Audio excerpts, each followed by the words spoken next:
पूजा कैनी जा भर नमी हो, आखिर भइल कवन कमी हो।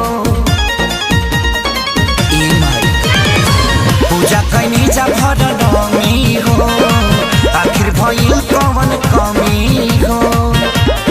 काहे छोड़ के जाइल चाहतई समाज बाडुका हो, समाज बाडुका। काहे हंसत नहीं खुमैया हो, नाराज बाडुका हो, नाराज बाडुका।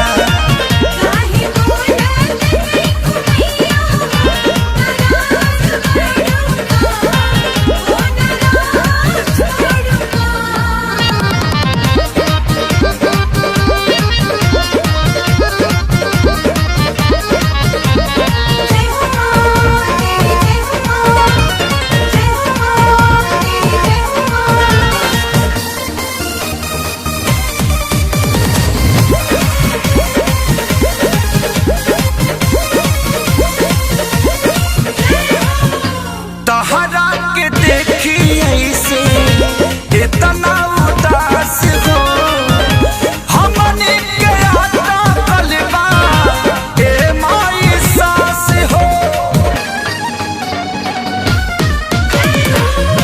तहरा के देखी ऐसे इतना उदास हो, हमने के आता कलबा ए माई सास हो।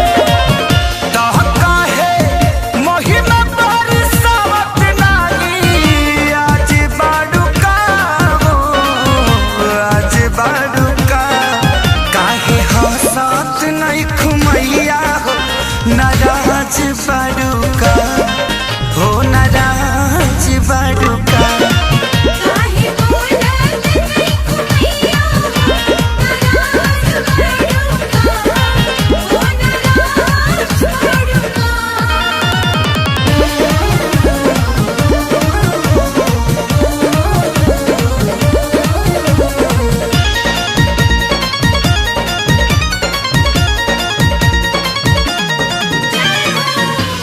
रजी